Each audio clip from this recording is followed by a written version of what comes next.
नमस्कार। वैश्विक महामारी कोरोना से बचने और इससे निपटने के लिए प्रधानमंत्री नरेंद्र मोदी ने आत्मनिर्भर भारत के निर्माण पर बल दिया।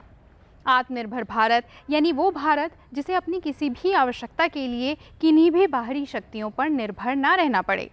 साथ ही प्रधानमंत्री ने ये भी कहा कि मजबूत पंचायतें आत्मनिर्भर भारत का आधार हैं। जितनी मजबूत पंचायतें उतना मजबूत लोकतंत्र। इसी कड़ी में प्रदेश के मुख्यमंत्री श्री त्रिवेंद्र सिंह रावत पंचायत के प्रतिनिधियों को आज संबोधित करने वाले हैं। तो आइए आपको सीधे लिए चलते हैं इस कार्यक्रम में।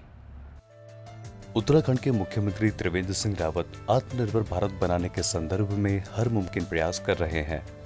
प्रधानमंत्री नरेंद्र मोदी द्वारा आत्मनिर्भर भारत बनाने की कोशिश में अब उत्तराखंड के मुख्यमंत्री त्रिवेंद्र सिंह रावत कदम से कदम मिलाकर चल रहे हैं।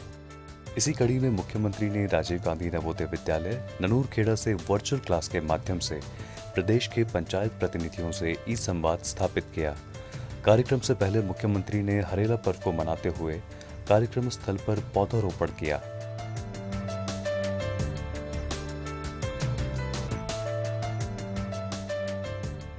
दरअसल पर्यावरण संरक्षण के साथ ही जल स्रोतों के संवर्धन और संरक्षण को ध्यान में रखते हुए प्रदेश सरकार हरेला पर्व को मनाती आ रही है, ताकि प्रकृति और हमारी संस्कृति को एक साथ पिरोकर मजबूत किया जा सके।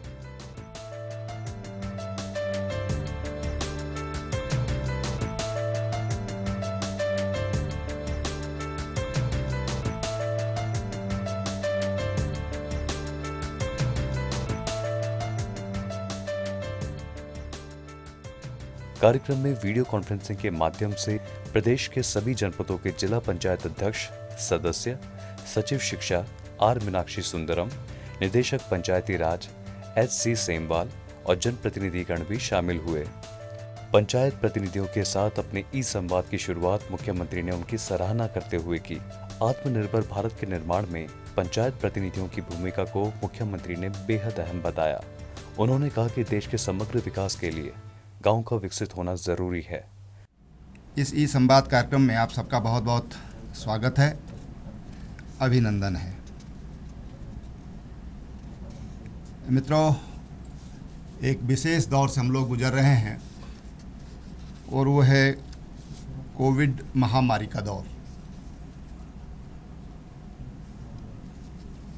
और इस बीच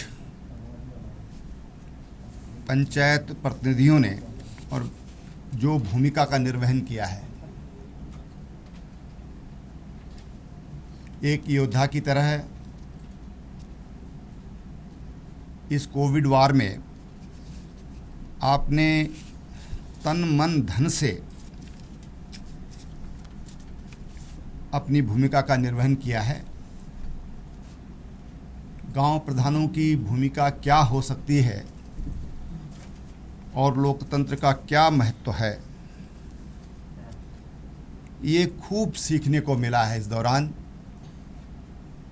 आप लोगों ने स्वतः और स्वयं की प्रेरणा से प्रेरित होकर तमाम रक्षात्मक उपाय अपनाए। किस तरीके से इस वायरस से, इस महामारी से हम अपने गांव को बचा सकते हैं, अपने ज़िले को बचा सकते हैं, अपने प्रदेश को बचा सकते हैं, तो उसमें आपकी भूमिका अति महत्वपूर्ण रही है। उसकी जितनी भी सराहना की जाए, जितनी भी प्रशंसा की जाए, मैं समझता हूं कि वो कम ही कम है। अभी भी लड़ाई जारी है और ऐसा लगता है कि लड़ाई लंबे समय तक चलेगी। जिस तरह से दुनिया के तमाम विकसित देशों, विकासशील देशों या पिछड़े देशों, सभी में इस वायरस ने समान रूप से अपना कहर बरपाया है।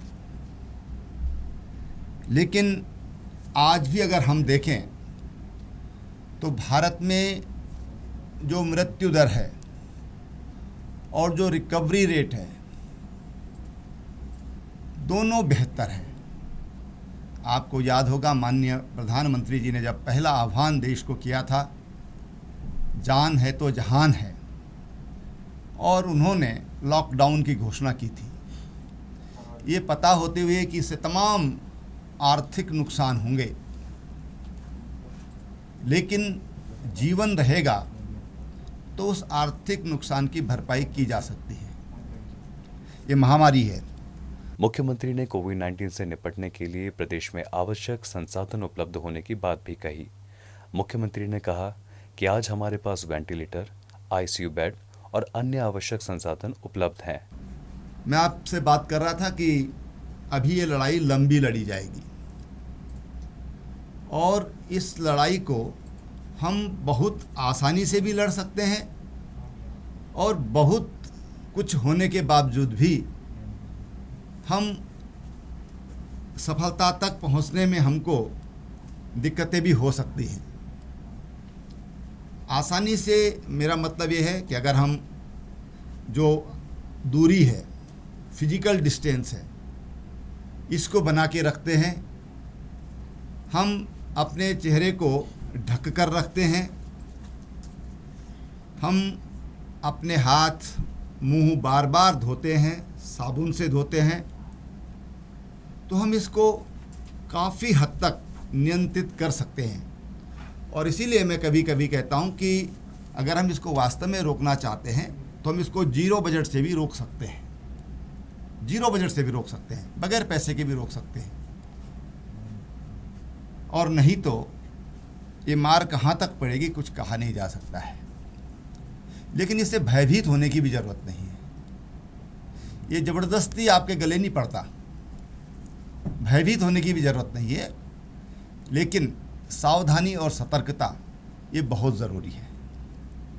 और इसलिए मैं अपने सभी मित्रों से कहना चाहूँगा, अपनी बहनों से कहना चाहूँगा कि हम सावधानी और सतर्कता बरतें, यही इसका निदान है। उत्तराखंड राज्य ने सतर्कता बरती, उत्तराखंड में रिकवरी रेट अच्छा है। हम सब जानते हैं कि हमारे लोग राज्य से बाहर बड़ी संख्या में रहते हैं और उनको लाना भी ज़रूरी था। जब कभी कोई दिक्कत खड़ी होती है तो हर किसी को अपने घर की याद आती है, वो अपने घर की ओर जाना चाहता है। ऐसे में सरकार कैसे लाने से इनकार कर सकती थी। तमाम तरह के सुझाव हमारे पास आए कि साहब बाहर से लोग आएंगे तो बीमारी साथ लेकर आएंगे, लेकिन हमने सब बातों पर विचार करने के बाद ये निर्णय लिया कि हम सब लोगों को वापस लाएंगे और हम तमाम ट्रेन की व्यवस्था की गई, बसों की व्यवस्था की गई, कुछ राज्यों से भी अनुरोध किया गया और आप सबके सहयोग से हम अपने 3,28,000 लोगों को ला पाने में कामयाब हुए। लेकिन वो ऐसी जगह से आए जो इस बीमारी से काफ़ी ग्रसित थी, लेकिन हमने अपनी व्यवस्थाएं की और हम उनको वापस लाए हैं। आज हमारे राज्य में हर ज़िले में वेंटिलेटर हैं, बाईपैप मशीनें हैं, आज जांच के लिए ट्रूनेट मशीनें हैं, आदि आदि जो ज़रूरी चीज़ें हैं वो आज हमारे पास हैं। हमारे पास 22,000 कोविड बेड्स हैं। कोविड केयर सेंटर्स में 22,000 बेड्स की व्यवस्था हमने की है। अभी हल्द्वानी में कल 500 बेड और बढ़ाने को कहा है। यद्यपि अभी उसमें जो पेशेंट हैं वो मात्र 250 के आसपास हैं, लेकिन अपनी व्यवस्थाएं चाहिए और तैयारी रहनी चाहिए। हम पूरी तरह तैयार हैं और मैं आप सबको विश्वास दिलाना चाहता हूं कि एक दौर है, ये दौर निकल जाएगा, बीमारी पीछे छूट जाएगी, लेकिन अपनी व्यवस्थाएं हमको चाक चौबंद रखनी है। इसके साथ ही मुख्यमंत्री ने पंचायत प्रतिनिधियों से आह्वान किया कि यह समय डेंगू का भी है। इन 3 महीनों में डेंगू से बचाव के लिए भी विशेष सतर्कता की आवश्यकता है और लोगों में जागरूकता होना ज़रूरी है। आजकल डेंगू की भी परेशानी है, डेंगू का भी सीजन है। यद्यपि अभी तक डेंगू की ऐसी मार देखने को नहीं मिल रही है, लेकिन जरा सी लापरवाही,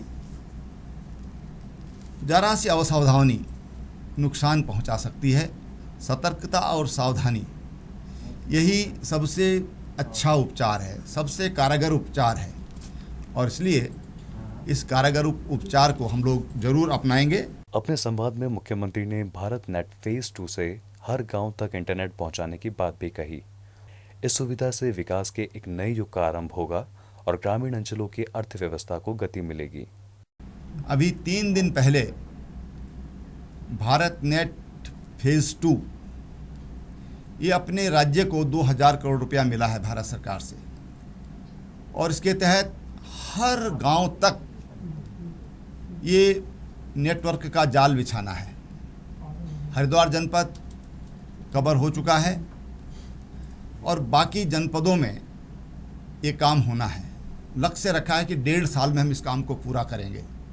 अगर हालात सामान्य होती हैं तो मुझे विश्वास है कि 1.5 साल के अंदर अंदर हमारा हर गांव इससे जुड़ जाएगा, और तमाम तरह की सुविधाएं, हमारी व्यापारिक सुविधाएं, मार्केटिंग कर सकते हैं, स्कूलों में पढ़ा सकते हैं एक केंद्र से बैठ कर के, जैसे आप लोग यहाँ पर बैठे हुए हैं।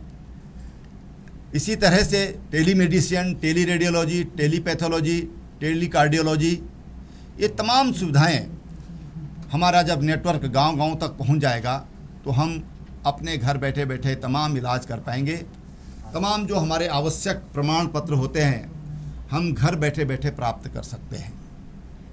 और ये आशीर्वाद है हमारे माननीय प्रधानमंत्री जी का कि उन्होंने ई गवर्नेंस की बात की है, डिजिटल इंडिया की बात की है। उन्होंने कहा इंडिया डिजिटल होना चाहिए। देखिए कितना बड़ा फ़ायदा होता है कि आज आपके बैंक में सीधा दिल्ली से पैसा चलता है और आपके अकाउंट में सीधा पहुंच जाता है, एक मज़दूर के अकाउंट में सीधा पहुंच जाता है। आप कल्पना करिए कि इस महामारी में अगर ये सिस्टम नहीं होता तो क्या ये पैसा आप तक पहुंच पाता? क्या ये पैसा गांव तक पहुंच पाता? ऑफिस बंद, बैंक बंद, तमाम संस्थाएं बंद, ऐसे में पैसा कैसे आप तक पहुंचता?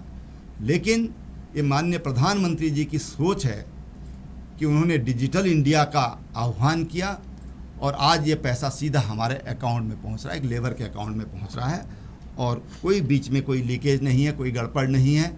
आज 100 पैसा दिल्ली से चलता है, 100 पैसा अकाउंट में पहुंचता है। ये माननीय प्रधानमंत्री जी का सोच का परिणाम है, और आज मैं आपसे जो बात कर रहा हूँ ये उन्हीं की सोच का परिणाम है।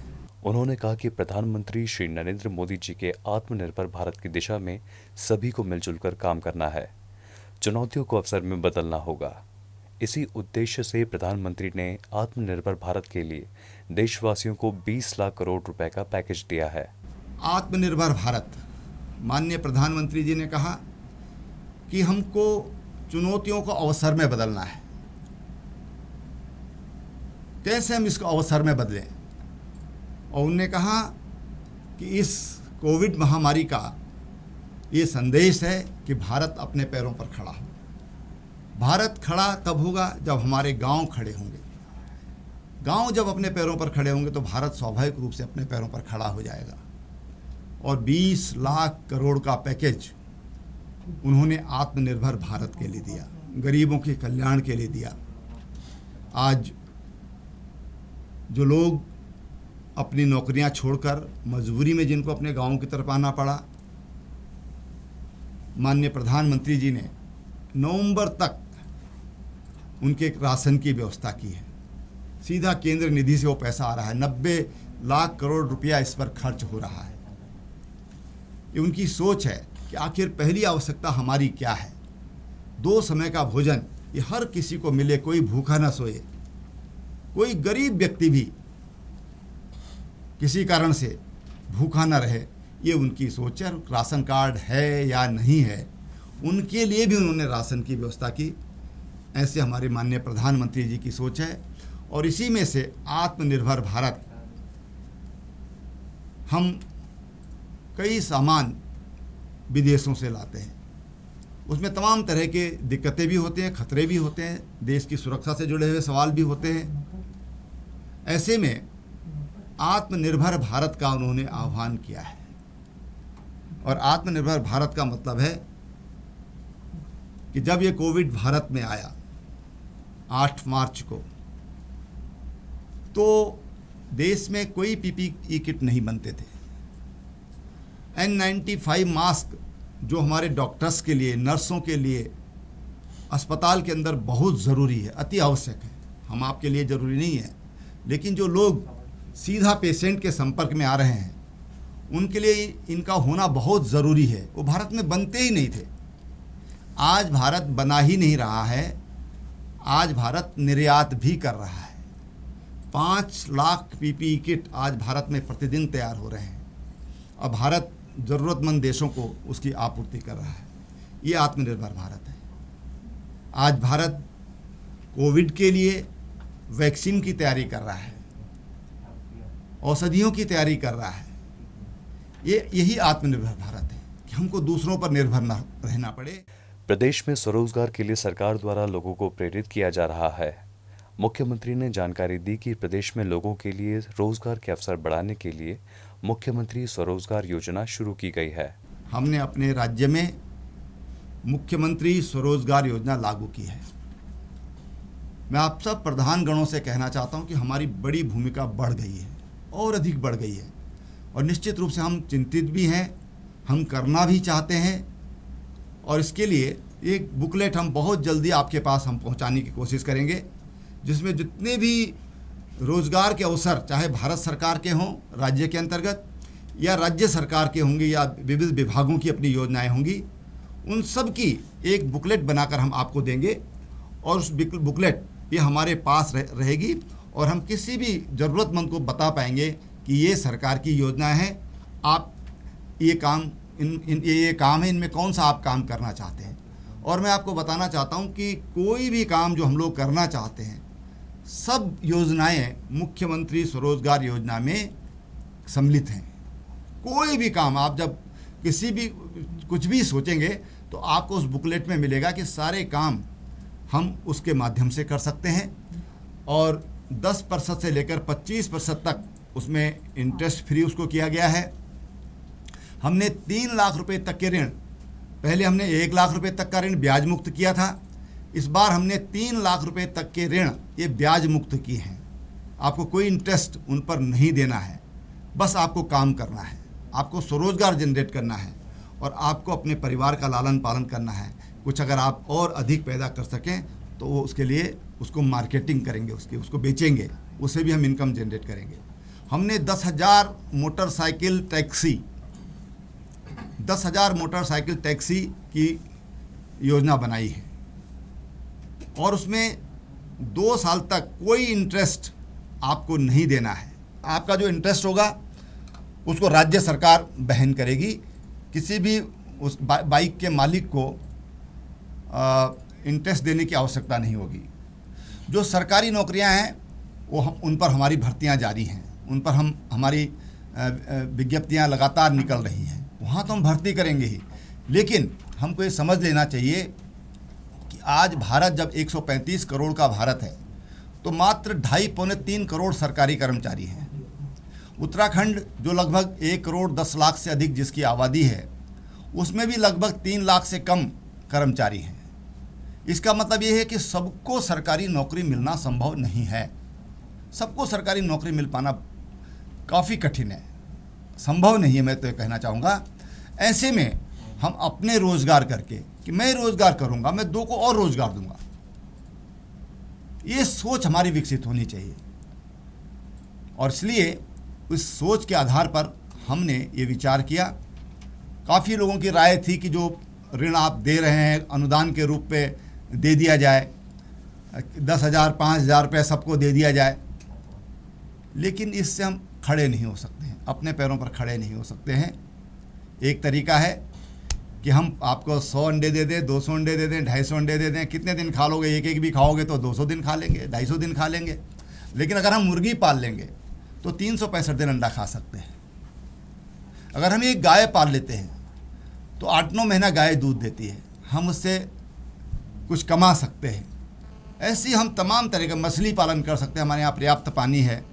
कहीं पर हमारे पास मुर्गी पालन के लिए हम लोग घर के पीछे कर सकते हैं, आसपास कर सकते हैं। ऐसे तमाम काम 150 पौने 200 कामों की सूची है, उनको हम कर सकते हैं। जड़ी बूटियों का काम हम लोग कर सकते हैं।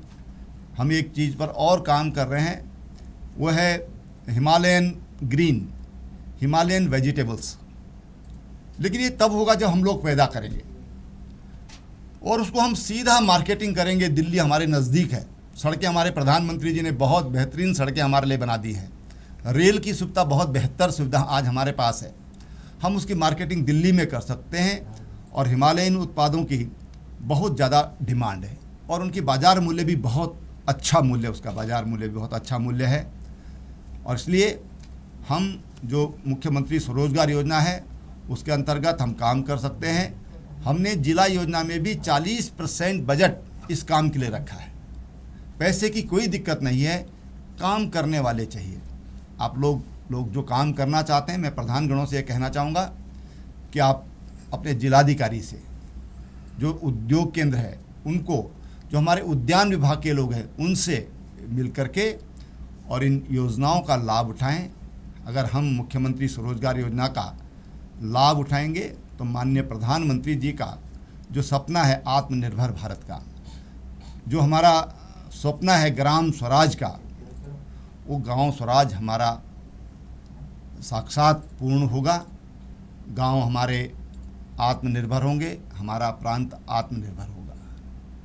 डेयरी विभाग के अंदर 20,000 लोगों को डेयरी खोलने का लक्ष्य रखा है। सचिव मेरे बगल में बैठे हैं और ये योजना का शुभारंभ भी हो चुका है। और मैंने अपने किसान भाइयों से कहा कि जो भी गाय हम लाएं, हम राज्य के बाहर से लाएं। किसान, छोटा किसान भी अपने राज्य के विकास में क्या योगदान कर सकता है, ये सोच ही छोटी सी कि हमने गाय भैंस जो भी हम लाना चाहते हैं हम राज्य के बाहर से लाएंगे। अगर राज्य के बाहर से हम पशु लाते हैं, दुधारू पशु लाते हैं, तो हमारे राज्य का दूध बढ़ता है। ये किसान की बहुत बड़ी देन होगी अपने राज्य के लिए। लेकिन अगर हमने देहरादून से टेहरी में बांध दी, हमने उधम सिंह नगर से चंपावत में गाय लेकर चले गए, तो उससे राज्य को कोई फ़ायदा नहीं है। कोई फ़ायदा राज्य को नहीं है। आपके ज़िले को हो सकता है, आपको व्यक्तिगत हो सकता है, लेकिन अगर हम अदर स्टेट से अगर पशु लाते हैं तो हमारे पशुओं की संख्या बढ़ती है। पशुओं की संख्या बढ़ती है तो हमारे यहाँ दूध बढ़ता है। दूध बढ़ेगा तो हमारे राज्य में, राज्य के लिए हमारा योगदान होगा। और इसलिए थोड़ा सा सोच बदलने की ज़रूरत है कि हम अपने राज्य के लिए क्या कर सकते हैं। अनेक लोग ऐसे कर रहे हैं। मेरे सीधे संपर्क में ऐसे किसान हैं, हमारी बेटियां हैं जो बहुत अच्छा काम कर रही हैं। मैंने हल जोतती हुई लड़की किस ढंग से वो अपनी खेती कर रही है। एक महिला ने मुझे बताया कि मैंने एक खेत में एक साल में 2 लाख रुपए कमाए हैं, 2 लाख की सब्जियां बेची हैं। आप सोच सकते हैं कोई। और यही बगल, ये थत्यूड़ ब्लॉक की बात है, टेहरी जिले की बात है। और इसलिए हम लोग तरह तरह के काम कर सकते हैं। बागवानी कर सकते हैं, जो सुगंधित फूलों की खेती है वो कर सकते हैं। उसके लिए हमारी आबो हवा बहुत अच्छी है। बागवानी में भी आज सेब और अखरोट 4 साल में, 3 साल में, 2 साल में फल दे रहे हैं। अखरोट भी 4 साल में फल दे रहा है। ऐसी वैरायटी आज आ गई है। तो हमको अर्ली जो वैरायटियां हैं जो कम समय में ज़्यादा उत्पादन दे सकती हैं, अगर हम अपने हॉर्टिकल्चर के जो अधिकारी हैं उनके संपर्क में रहते हैं, जो विशेषज्ञ उनके संपर्क में रहते हैं, तो हम उन योजनाओं का लाभ ले सकते हैं। उन योजनाओं से हम अपने गाँव वासियों को हम उनको आच्छादित कर सकते हैं और अपने गाँव को हम स्वावलंबी बना सकते हैं। मैं आज इस अवसर पर यहीं पर अपनी बात समाप्त करूंगा। उत्तराखंड में आत्मनिर्भर भारत के संदर्भ में पंचायतों की भूमिका, इस विषय पर अभी आपने मुख्यमंत्री श्री त्रिवेंद्र सिंह रावत जी का संबोधन सुना, पंचायत प्रतिनिधियों के नाम। और अब हमारे साथ हैं पंचायती राज निदेशक श्री हरिचंद्र सेमवाल जी। सर, सबसे पहले हम आपसे ये जानना चाहेंगे कि त्रिस्तरीय पंचायतों के सुदृढ़ीकरण के लिए या सशक्तिकरण के लिए क्या कुछ किया जा रहा है? पंचायती राज विभाग उत्तराखंड जो है पंचायत के त्रिस्तरीय प्रतिनिधियों के लिए सदैव तत्पर है। उनकी क्षमता विकास के लिए समय समय पर जो भी भारत सरकार के निर्देश हैं, जो भी कार्य योजनाएं हैं, उसकी जानकारी उन तक पहुंचाने के लिए सदैव प्रयत्नशील है।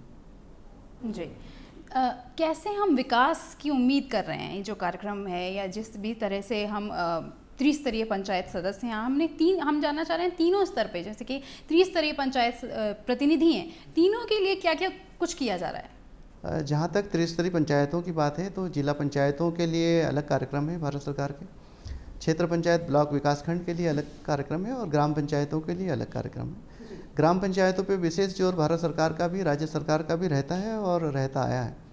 केंद्रीय वित्त आयोग और राज्य वित्त आयोग लगातार उनके सुदृढ़ता के लिए, उनके विकास के लिए प्रयत्नशील है और धनराशि उसके अनुरूप हर वर्ष बढ़ोतरी के रूप में उन्हें जारी की जा रही है, जिससे गाँव का सर्वांगीण विकास हो सके। आत्मनिर्भर भारत से हम इसे कैसे जोड़ पा रहे हैं? आत्मनिर्भर भारत के लिए जो माननीय प्रधानमंत्री जी का संदेश है, उसके अनुरूप राज्य सरकार ने कार्य योजनाएँ बनाई है, जो पंचायतों में जन कल्याण के लिए, लोगों के आर्थिक उन्नयन के लिए एक नया प्लेटफॉर्म तैयार कर रही है। निकट भविष्य में आप पाएंगे कि गांव के आर्थिक विकास में इन योजनाओं की काफ़ी अच्छी भूमिका है, जो पंचायतों के माध्यम से ही क्रियान्वित की जा सकती है। जी, 24 अप्रैल को पंचायती राज दिवस के दिन प्रधानमंत्री ने 2 योजनाओं का शुभारंभ किया। उनमें एक थी ई ग्राम स्वराज पोर्टल और एक थी स्वामित्व योजना। तो इनकी क्या प्रगति है हमारे प्रदेश में? माननीय प्रधानमंत्री जी के द्वारा राष्ट्रीय पंचायती राज दिवस पर जो 2 योजनाएं राष्ट्र के नाम समर्पित की गई, उसमें ई ग्राम स्वराज पोर्टल, जो पंचायतों का जितना भी कार्य है, जो भी उनकी कार्य योजनाएँ हैं या उसके भुगतान की समस्याएं हैं या जो भी उनके कार्य योजनाओं के बनाने से संबंधित हैं, वो सारे काम इलेक्ट्रॉनिक माध्यम से हो रहे हैं। जो एक ई ग्राम स्वराज पोर्टल के माध्यम से, पहले ये 11 अलग अलग एप्लीकेशंस में होता था, अब सब एक प्लेटफॉर्म पे हो रहा है। ये पूरे प्रदेश में हमने इसे क्रियान्वित कर दिया है और 100% पंचायतें इसको कार्य कर रही हैं। जहाँ तक आपने स्वामित्व योजना की बात कही, स्वामित्व योजना में ग्रामीण क्षेत्रों में जो आवासीय परिसंपत्तियाँ हैं, जो लोगों के अपने मकान हैं, उसका ड्रोन सर्वे से मैपिंग करा के उसका सर्टिफिकेट देने का प्रावधान इसमें किया गया है, जो आज तक था नहीं। हमारे प्रदेश में पायलट बेस पे 3 जिले लिए गए हैं, उधम सिंह नगर, पौड़ी गढ़वाल और अल्मोड़ा। तीनों में ये कार्य प्रारंभ हो चुका है और आगामी 2 अक्टूबर को माननीय प्रधानमंत्री जी के द्वारा इसका सर्टिफिकेट जारी किया जाएगा, उसका भी कार्यक्रम प्रस्तावित है। हमारे प्रदेश में करीब 7,800 पंचायतें हैं, तो उनमें किस तरीके से आप धनराशि का वितरण करते हैं और फिर वो कैसे आगे विकास होता है? जैसे कि आप अवगत हैं, माननीय प्रधानमंत्री जी के द्वारा डिजिटल इंडिया कार्यक्रम संचालित किया जा रहा है। डिजिटल इंडिया प्रोग्राम को दृष्टिगत रखते हुए राज्य सरकार ने भी सभी विभागों के लिए डिजिटल हस्तांतरण और डिजिटल ट्रांजैक्शन, कैशलेस ट्रांजैक्शन की प्रक्रिया को प्रारंभ किया गया है। उसी के तहत पंचायती राज विभाग ने अपने सभी पंचायतों को जो भी धनराशि का, भले केंद्र वित्त का हो या राज्य वित्त का हो, उसका ट्रांसफ़र इलेक्ट्रॉनिक माध्यम से PFMS पोर्टल के माध्यम से डिजिटल ट्रांसफ़र किया जा रहा है। और उत्तराखंड पूरे देश में पहला राज्य है जहां इस तरीके की प्रक्रिया सभी पंचायतों के लिए एक साथ लागू की गई। ग्राम पंचायत विकास योजना यानी GPDP, इसके विषय में थोड़ा सा विस्तार से जानना चाहेंगे। ग्राम पंचायत विकास योजना दरअसल ग्राम पंचायतों में जो भी एक विकास के लिए कार्यक्रम जरूरी हैं, भले ही वो किसी भी विभाग से संबंधित हो, शिक्षा विभाग का भी हो सकता है और कृषि विभाग का हो सकता है, उद्यान विभाग का हो सकता है या किसी भी अन्य विभाग का, जो भी कार्य योजनाएं एक गांव के विकास के लिए ज़रूरी है, वो सभी कार्यक्रम उनके विकास योजना में शामिल हों। और जो भी विभाग लाइन डिपार्टमेंट के हैं, जब भी वो अपना कार्यक्रम बनाएं तो उन कार्यक्रमों को, उन योजनाओं को अपने बजट में प्राथमिकता दें, ये इसका उद्देश्य है। इसको भी जो हमारा ई ग्राम स्वराज पोर्टल है, उसमें इंदराज किया जाना, MIS किया जाना अनिवार्य किया गया है। जी, पलायन एक बहुत बड़ी समस्या है हमारे प्रदेश की, तो किस तरीके से आप पलायन को कम करने का प्रयास कर रहे हैं? पलायन के संबंध में जो अभी आपने देखा कि कोरोना महामारी के प्रकोप के पश्चात या उसके ड्यूरेशन में बहुत से लोग वापस लौटे हैं अपने मूल घरों को। उत्तराखंड में भी लगभग 3 लाख के करीब लोग वापस आए हैं, उसमें अधिकतर लोग ग्रामीण क्षेत्रों में ही निवासरत हैं। तो उनके कल्याण के लिए राज्य सरकार के द्वारा जो योजनाएं बनाई गई हैं और उनको रोजगार मुहैया कराया जा सके या स्वरोजगार मुहैया कराया जा सके, उसका पंचायतों के माध्यम से विभिन्न विभाग क्रियान्वयन कर रहे हैं। पंचायती राज विभाग उसमें उनको एक सपोर्टिंग रोल में अपनी भूमिका निभा रहा है। जी, ये तो कोरोना की बात हुई, लेकिन इससे पहले और काफ़ी पहले से स्वच्छ भारत मिशन एक बड़े स्तर पर काम कर रहा है। हमारे प्रदेश में काफ़ी अच्छी प्रगति रही है उस मिशन की, तो क्या चल रहा है, किस तरह की योजनाएं हैं उसमें, किस तरह की प्रगति है? स्वच्छ भारत मिशन ग्रामीण जो पंचायती राज विभाग के जो पंचायतें हैं उसमें संचालित है, उसके लिए जो भी कार्यक्रम भारत सरकार के द्वारा बनाए गए हैं उसका क्रियान्वयन विभिन्न एजेंसियों के माध्यम से पंचायतों में किया जा रहा है। जहाँ तक स्वच्छ भारत मिशन ग्रामीण में खुले में शौच मुक्ति का है, वो 100% ग्रामीण क्षेत्रों में उसे क्रियान्वित किया जा चुका है। दूसरे फेज में जो कूड़े के निस्तारण की समस्या है या प्लास्टिक वेस्ट के निस्तारण की समस्या है, उसके लिए भी पंचायती राज विभाग लगातार लगा हुआ है। 2017 में ही उत्तराखंड ने अपनी पंचायतों में सॉलिड वेस्ट मैनेजमेंट के लिए पॉलिसी ड्राफ्ट की थी, जो कैबिनेट से मंजूर है। उसका क्रियान्वयन पंचायतें कर रही हैं। और जहाँ तक प्लास्टिक वेस्ट को निस्तारण के संबंध में, जो माननीय प्रधानमंत्री जी के द्वारा विगत वर्ष सिंगल यूज प्लास्टिक को कम करने में या प्लास्टिक कूड़े के निस्तारण के लिए अभियान चलाया गया है, उसके तहत उत्तराखंड में पंचायतों के क्षेत्र में भी कूड़ा निस्तारण की व्यवस्था के साथ साथ प्लास्टिक वेस्ट के निस्तारण के लिए भी प्रयत्नशील हैं। जिसके तहत भारत सरकार ने हमारा एक प्लास्टिक रिसाइकलिंग प्लांट भी मंजूर किया है, जो 3 टन पर डे की कैपेसिटी का है, जो हरिद्वार में प्रस्तावित है। 9 फरवरी 2020 को माननीय केंद्रीय मंत्री जी और मुख्यमंत्री जी के द्वारा इसका शिलान्यास किया गया है। निकट भविष्य में जल्दी ही 6 से 8 महीने के दौरान हम इसको क्रियाशील कर देंगे, जिससे प्लास्टिक वेस्ट के रिसाइकलिंग की समस्या काफ़ी हद तक सफल हो सकेगी। जी, एक अन्य प्रश्न उठता है कि जितने भी निर्वाचित पंचायत प्रतिनिधि होते हैं, उनके कौशल के अंदर कैसे विकास किया जा रहा है? उनकी प्रगति के लिए क्या सोचा जा रहा है? किसी तरह का प्रशिक्षण दिया जा रहा है या क्या आपकी भारत सरकार के द्वारा पंचायती प्रतिनिधियों के लिए राष्ट्रीय ग्राम स्वराज अभियान के तहत RGS योजना के तहत क्षमता विकास का कार्यक्रम मंजूर किया जाता है। उत्तराखंड के भी त्रिस्तरीय पंचायतों के लिए ये योजना मंजूर की गई है भारत सरकार के द्वारा, जिसके तहत हम उनके क्षमता विकास के लिए क्षेत्रीय कार्यक्रम के रूप में भी प्रशिक्षण कार्यक्रम रखते हैं, जो हमारे यहाँ ATI नैनीताल में है प्रशासनिक संस्था, और UIRD रुद्रपुर में हमारा है ग्राम विकास पंचायती राज विभाग का प्रशिक्षण संस्थान। वहाँ पे तो इनका प्रशिक्षण होता ही है। इसके साथ साथ जो हैदराबाद में राष्ट्रीय पंचायती राज एवं ग्राम विकास संस्थान है, जो नेशनल इंस्टीट्यूट है और रिसर्च इंस्टीट्यूट है पंचायती राज विभाग और ग्राम विकास का, इसमें भी एक्सपोजर विजिट के रूप में हमारे पंचायत प्रतिनिधि ट्रेनिंग के लिए जाते रहते हैं। इसके साथ साथ जो भी बेस्ट प्रैक्टिसेस है पूरे देश में जो हो रही है, उससे उनको अवगत कराया जाता है, ताकि वो अपने यहाँ उसको इम्प्लीमेंट कर सकें, अपने जिस तरीके के भी योजनाओं को अपने यहाँ क्रियान्वित कर सकते हैं उस रूप में। क्या है आपके यहाँ कोई इस तरह की भी स्कीम है कि जो अच्छा काम कर रहे हैं या पंचायत प्रतिनिधि जो आउटस्टैंडिंग काम कर रहे हैं, उनको किसी तरीके से प्रोत्साहित किया जाए, कुछ सम्मानित किया जाए और दूसरों के सामने एक उदाहरण प्रस्तुत किया जाए? बहुत अच्छी बात आपने पूछी। जो अच्छे पंचायतें काम कर रही है, पंचायती राज के जो हमारे जनप्रतिनिधि हैं, जो अपने अपने फील्ड में अच्छा काम कर रहे हैं, उसके लिए भारत सरकार के द्वारा राष्ट्रीय पंचायत पुरस्कार 3-4 कैटेगरी में दिए जाते हैं, जिसमें हमारी पंचायतें भी पार्टिसिपेट कर रही है और उससे एक जो कंपटीशन का माहौल है वो भी क्रिएट हुआ है। और हर साल पंचायत पुरस्कारों में हमारे प्रदेश की पंचायतों को इसमें प्रतिभागिता करने का अवसर मिल रहा है। जी, यदि किसी तरह की कोई समस्या उन्हें आती है तो उन्हें कहाँ संपर्क करना चाहिए? कोई हेल्प डेस्क हो या कुछ ऐसा? आपने जो बात कही उसके संदर्भ में राज्य सरकार के द्वारा हमारे माननीय मुख्यमंत्री जी के निर्देश हैं कि इस पे ध्यान दिया जाए।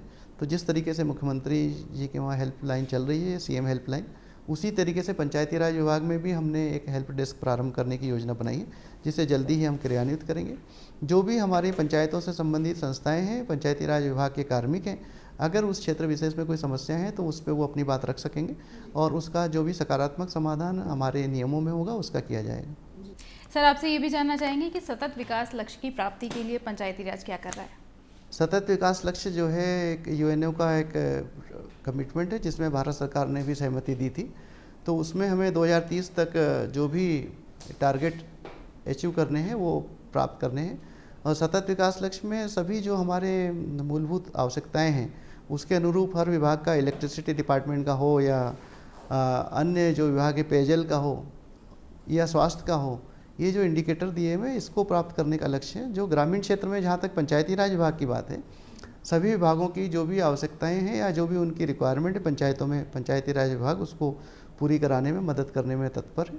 जहाँ तक शुद्ध पेयजल गाँव में प्राप्त कराना हो, सभी को घरों को इलेक्ट्रिसिटी प्रोवाइड कराना हो, सभी को खाद्यान्न प्रोवाइड कराना हो, या हेल्थ से संबंधित जो भी टीकाकरण अभियान है और भी जो भी महत्वाकांक्षी योजनाएं हैं जो आदमी के जीवन के लिए, जीवन में सुधार के लिए आवश्यक है, उसको पूरा कराने के जो टारगेट है वही सतत विकास लक्ष्य के लक्ष्य हैं।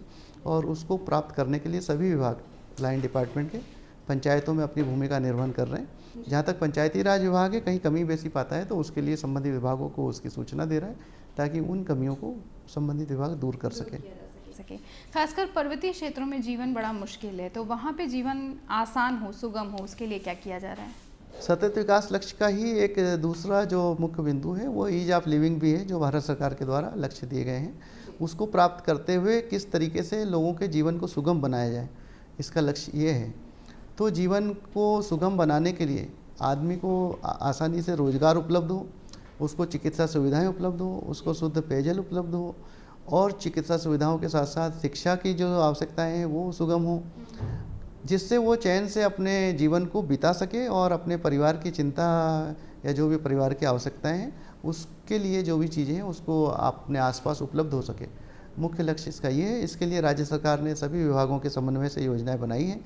उसका क्रियान्वयन पंचायत राज संस्थाओं के माध्यम से भी हो रहा है पंचायतों में।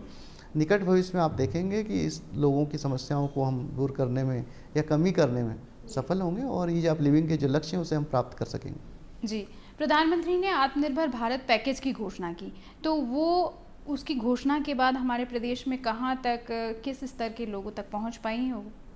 जो आपने आत्मनिर्भर भारत की बात कही है उसमें राज्य सरकार के द्वारा जो हमारा उद्योग विभाग है इसके माध्यम से और ग्राम विकास विभाग जो है इसके माध्यम से हॉर्टिकल्चर डिपार्टमेंट है, एग्रीकल्चर डिपार्टमेंट है, कोऑपरेटिव सोसाइटी का डिपार्टमेंट है, इन सभी को शामिल करते हुए जो भी ग्रामीण क्षेत्र में उद्योग धंधों के विकास के लिए, एमएसएमई को बढ़ावा देने के लिए या अपने स्वरोजगार के माध्यम से लोगों के जीवन स्तर को, आर्थिकी को उन्नयन करने के लिए इस तरीके की योजनाएं बनाई गई है जो विभिन्न विभागों के माध्यम से संचालित है। पंचायती राज विभाग पंचायतों में उन योजनाओं की जानकारी आम जन तक पहुंचाने का प्रयास कर रहा है, जिससे जो लोग भी उससे जुड़ना चाहते हैं या जो लाभ लेना चाहते हैं, उद्योग के क्षेत्र में आना चाहते हो, एमएसएमई के क्षेत्र में आना चाहते हो, मैन्युफैक्चरिंग के क्षेत्र में आना चाहते हो या स्वरोजगार सेवा क्षेत्र में आना चाहते हो, उसकी सुविधाएं उन्हें प्रोवाइड कराई जा रही, जिससे रोजगार के साथ साथ स्वरोजगार भी सुगम हो और लोगों को काम मिलने से जो हमारी बाहर डिपेंडेंसी थी उसे हम कम कर सकें। जी, आत्मनिर्भर भारत का लक्ष्य ही यही है कि हम खुद अपने ऊपर निर्भर हों, हमें किसी दूसरे पे डिपेंडेंट ना रहना पड़े। इन योजनाओं का प्रचार प्रसार आप कैसे करते हैं? जहाँ तक आपने बात कही कि योजनाओं का प्रचार प्रसार, जो भी डिपार्टमेंट इस योजनाओं को बना रहा है वो अपने स्तर से तो इसका प्रचार कर ही रहा है। जो उसके लक्षित समूह हैं उन तक उसको पहुँचाने के लिए पंचायती राज विभाग भी अपने माध्यम से ग्राम ग्राम तक इस संदेश को पहुँचाने का प्रयास कर रहा है कि किस तरीके से हम लोगों को बता सकें कि उनके लिए, उनके लाभ के लिए क्या योजनाएं हैं। जहाँ तक पंचायती राज विभाग के हमने बताया कि 65,000 हमारे सदस्य हैं जो इलेक्टेड रिप्रेजेंटेटिव हैं। तो अभी हमारे पास जो ग्राम पंचायत जो लगभग 7,800 है, 95 हमारी ब्लॉक पंचायतें उनके जो सदस्य हैं, उसके अलावा जिला पंचायत के जो हमारे 13 अध्यक्ष हैं, इसके अलावा 500 के करीब उनके सदस्य हैं, सब मिला के इन सब का जो समूह है इसको हमने अपने विभाग से जोड़ रखा है।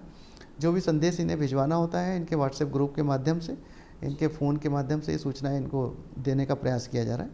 आने वाले भविष्य में जैसा मैंने आपको बताया था कि हम हेल्प डेस्क भी शुरू कर रहे हैं, जिसके ज़रिए भी लोग अपनी जानकारियाँ ले सकते हैं। हमारी जो वेबसाइट है उसको भी हम जन जन तक प्रचारित कर रहे हैं, वेबसाइट के माध्यम से भी सूचनाओं का प्रसार किया जा रहा है और जो हमारा फेसबुक पेज है उसके माध्यम से भी सूचनाओं का प्रसार हो रहा है। हमारा प्रयास होगा कि सब हमारे जो पंचायती राज के प्रतिनिधि हैं हमसे सीधे जुड़ सकें और जो भी हम उन तक सूचनाएं देना चाहते हैं वो हम उन्हें पहुंचाने में कामयाब हो सकें। और राज्य सरकार भी यही चाहती है कि उनकी विभिन्न विभागों की योजनाएं जन जन तक पहुँचे, आम ग्रामीण तक पहुँचे। जी, सरकार द्वारा खाद्यान्न वितरण का भी एक कार्यक्रम चलाया जा रहा है, जिसे आगे तक बढ़ा दिया गया है नवंबर तक, और इसके अतिरिक्त उज्ज्वला योजना का लाभ भी मिल रहा है। तो पंचायती राज का क्या योगदान रहता है इन योजनाओं में? जो 8 योजनाएं हैं जो हमारे यहाँ जो 2 अभिलाषी जनपद है उधम सिंह नगर और हरिद्वार, उसमें भारत सरकार के द्वारा अभिलाषी जनपद में 8 प्रोग्रामों को विशेष केंद्रित किया गया है, जिसमें शिक्षा भी है, स्वास्थ्य भी है, टीकाकरण की जहाँ तक बात है, सभी को कनेक्शन, गैस कनेक्शन देने की बात है, विद्युत कनेक्शन देने की बात है, कुपोषण से मुक्ति की बात है, जो 0 से 6 साल के बच्चे हैं उनके, धात्री माताओं की बात है, उनके पोषण की बात है। ये सभी योजनाओं का पंचायतों में क्रियान्वयन हो रहा है। तो उसी तरीके की सभी जो 8 कार्य योजनाएँ हैं या 8 विभागों की योजनाएँ हैं उसको हम हर ग्रामीण तक पहुँचा सकें, ये हमारा प्रयास है। और जो लाइन डिपार्टमेंट के अधिकारी इसमें इन्वॉल्व हैं, अगर कहीं पंचायतों में कहीं इस बात का है कि 100% सेचुरेशन में कमी है तो उसको हम सूचना दे रहे हैं उन विभागों को, ताकि उन योजनाओं को 100% जो लाभार्थी है उन तक हम पहुंचा सकें। प्रदेश के तमाम पंचायत प्रतिनिधि अभी आपको सुन रहे हैं, उनके नाम आपके क्या सुझाव होंगे, क्या संदेश होगा? बहुत अच्छी बात आपने कही। सभी हमारे लगभग 65,000 के करीब हमारे पंचायत जनप्रतिनिधि हैं जो अभी हाल ही में जिनका निर्वाचन हुआ है। मेरा सभी से आग्रह होगा कि वो पंचायती राज विभाग के द्वारा जो भी कार्यक्रम दिए जा रहे हैं, भारत सरकार के द्वारा जो योजनाएं संचालित की जा रही है, उस पर तन्मयता से ध्यान दें और जो भी विभाग की तरफ से उनको मदद की ज़रूरत होगी, विभाग उनके साथ सदैव तत्पर है, उनके साथ कंधे से कंधा मिलाकर काम करने में गौरवान्वित महसूस करेगा। और जहाँ तक आपकी समस्याएं हैं उस पर हम लगातार फोकस किए हुए हैं। आपकी क्षमता विकास के लिए भी जो अभी कोविड के कारण हम ट्रेनिंग प्रोग्राम नहीं करा पाए थे, तो जल्दी ही हम ऑनलाइन ट्रेनिंग का प्रोग्राम संचालित करने जा रहे हैं, जो दूरदर्शन के माध्यम से भी हम उस कार्यक्रमों को क्रियान्वित करेंगे, जैसे शिक्षा विभाग अपने कार्यक्रम कर रहा है। इसके साथ साथ ऑनलाइन हमारा जो चैनल है उसके जरिए भी उनको लिंक दी जाएगी, जिसमें वो अपना समाधान हमेशा लाइव देख सकेंगे। एक प्रश्न और यहाँ पर रुकता है कि आप ये तो कह रहे हैं कि ऑनलाइन ट्रेनिंग ले सकते हैं लोग, लेकिन ऑनलाइन के लिए जो कनेक्ट हो पाएँ उसके लिए भी क्या किसी तरह की कोई ट्रेनिंग है कि वो इजी तरीके से जुड़ पाएँ, या ऑनलाइन हर व्यक्ति उतना फ्लुएंट नहीं हो सकता, तो उसके लिए क्या कुछ कोई प्रशिक्षण? इसको हम इतना ईजी बनाएंगे कि वो अपने मोबाइल के जरिए ही उससे जुड़ सकें। साथ साथ हम दूरदर्शन का भी सहयोग प्राप्त करेंगे। जिस तरीके शिक्षा विभाग के कार्यक्रम शिक्षा के क्षेत्र में चल रहे हैं, तो जो भी आपसे वार्तालाप करके हमें समय मिलेगा प्रतिदिन 2 घंटे या 1 घंटे का, तो आने वाले समय में हम उसे 15 दिन लगातार चलाएंगे, जिससे कि हमारे जनप्रतिनिधि जो हैं उसका लाभ ले सकें। सर, आपने ढेरों जानकारियां हमें दी और हमारे माध्यम से ज़रूर पंचायत के जो प्रतिनिधि हैं वो आपको सुन रहे हैं। ज़रूर आपके मार्गदर्शन में वो न सिर्फ हमारे राज्य की प्रगति और विकास की ओर अग्रसर होंगे, बल्कि हमारे पूरे देश को साथ लेकर चलेंगे। आपका बहुत बहुत धन्यवाद। धन्यवाद आपको।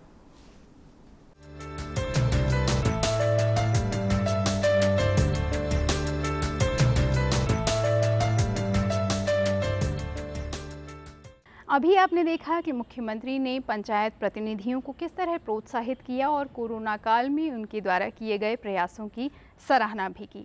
साथ ही पंचायती राज निदेशक श्री HC सेमवाल ने बताया कि आत्मनिर्भर भारत के निर्माण में पंचायतों की क्या भूमिका है। हमें पूरी उम्मीद है कि इस तरह के कार्यक्रमों से पंचायत प्रतिनिधियों को ज़रूर प्रोत्साहन मिलेगा और हमारा आत्मनिर्भर भारत का सपना जल्द साकार होगा। नमस्कार।